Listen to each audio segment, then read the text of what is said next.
வறுத்து அரைச்சி சூப்பர் டேஸ்ட்டாக ஒரு மட்டன் கிரேவி இன்றைக்கி பண்ண போகிறோம். வாங்க எப்படி பண்ணுறதுன்னு பார்க்கலாம். இன்றைக்கி 1.25 கிலோ மட்டன் வச்சு செய்ய போகிறேன். அதை க்ளீன் பண்ணிவிட்டு குக்கரில் சேர்த்துக்கலாம். மட்டனோட 1 டேபிள் ஸ்பூன் இஞ்சி பூண்டு பேஸ்ட்டு சேர்த்துக்கோங்க. 10 சின்ன வெங்காயத்தை 2ஆக கட் பண்ணி அதையும் இது கூட சேர்த்துக்கோங்க. 1 டீஸ்பூன் மஞ்சள் தூள், 1 டேபிள் ஸ்பூன் உப்பு சேர்த்து மட்டன் மூழ்கிற அளவுக்கு தண்ணி சேர்த்துக்கோங்க. தண்ணி சேர்த்த பிறகு எல்லாத்தையும் நல்லா ஒரு முறை கலந்து விடுங்க. யூஸ்வலாக மட்டன் நம்ம 6லேருந்து 7 விசில் வச்சா தான் நல்லா சாஃப்டாக குக்காக இருக்கும்.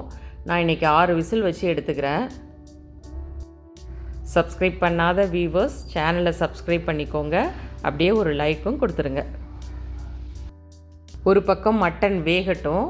நம்ம இதுக்கு ஒரு பேஸ்ட் ரெடி பண்ணணும். அதுக்கு கடாயில் 5லேருந்து 6 டேபிள் ஸ்பூன் எண்ணெய் சேர்த்துக்கலாம். எண்ணெய் சூடானதும் 3 வரமிளகாய், 1 டேபிள் ஸ்பூன் மிளகு, 1 டேபிள் ஸ்பூன் பெருஞ்சீரகம், 1 நட்சத்திர சோம்பு, ஒரு சின்ன துண்டு பட்டை, கல்பாசி, கிராம்பு 2 சேர்த்துக்கோங்க. அது கூட வாசனைக்கு 2 கொத்து கருவேப்பிலையும் சேர்த்துக்கோங்க. 12 பல் பூண்டு, 10 சின்ன வெங்காயம் கட் பண்ணாமல் அப்படியே முழுசாக சேர்த்துக்கலாம். நம்ம வதக்கிட்டு அரைக்க தான் போகிறோம், அதனால் கட் பண்ண வேண்டியதில்லை. அது கூட 10 முந்திரி பருப்பும் சேர்த்துக்கோங்க. இது எல்லாத்துக்கூடவையும் 4 பெரிய சைஸ் வெங்காயத்தை ஸ்லைஸ் பண்ணி அதையும் சேர்த்து நல்லா வதக்கி எடுத்துக்கோங்க. வெங்காயம் பாதி வதங்கின உடனேயே 4 தக்காளியை கட் பண்ணி அதையும் சேர்த்து நல்லா சாஃப்டாகிற வரையும் வதக்கிக்கோங்க. எல்லாம் நல்லா வதங்கின உடனேயே ஆற வச்சு மிக்ஸி ஜாரில் சேர்த்து அரைச்சி எடுத்து வச்சுக்கோங்க. திரும்பவும் கடாயில் எண்ணெய் சேர்த்து பட்டை, கிராம்பு, கல்பாசி, ஒரு பிரியாணி இலை, 2 பச்சை மிளகாய் சேர்த்து தாளிச்சுக்கோங்க. 2 வெங்காயத்தை ஸ்லைஸ் பண்ணி இது கூட சேர்த்து அதையும் வதக்கிக்கோங்க. கொஞ்சமாக புதினா தழை சேர்த்துக்கோங்க. அதை வதக்கினதுக்கு பிறகு 2 டேபிள் ஸ்பூன் இஞ்சி பூண்டு பேஸ்ட்டு சேர்த்துக்கோங்க. இஞ்சி பூண்டு பேஸ்ட்டு பச்சை வாசனை போகிற வரையும் வதக்கி எடுத்துக்கணும். வெங்காயம் இஞ்சி பூண்டு பேஸ்ட்டு குயிக்காக வதங்கிறதுக்கு 1 டேபிள் ஸ்பூன் கல் உப்பு சேர்த்து வதக்கிக்கோங்க.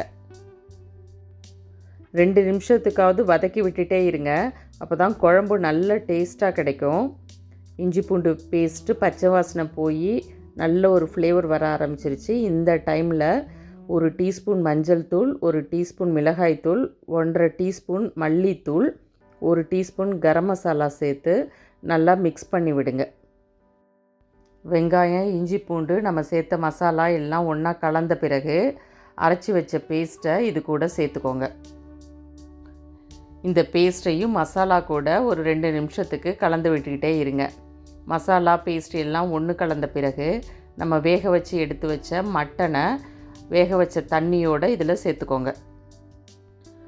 மட்டன் வேக வச்ச சூப்பை கொஞ்சம் பெப்பர் பவுடர் தூவி வீட்டில் குட்டி பசங்க இருந்தாங்கன்னா அவங்களுக்கு குடிக்க கொடுங்க. ரொம்ப விரும்பி சாப்பிடுவாங்க. ரொம்ப ஹெல்த்தியாகவும் இருக்கும். மட்டன் சேர்த்த பிறகு கொஞ்சமாக மிக்ஸி ஜாரில் தண்ணி சேர்த்து அதையும் இது கூட சேர்த்துக்கோங்க. பார்க்கவே எவ்வளோ சூப்பராக வந்திருக்கு பாருங்கள். நல்லா கம வாசனையோட மட்டன் கிரேவி ரெடி. உங்கள் வீட்லேயும் ட்ரை பண்ணி பாருங்கள்.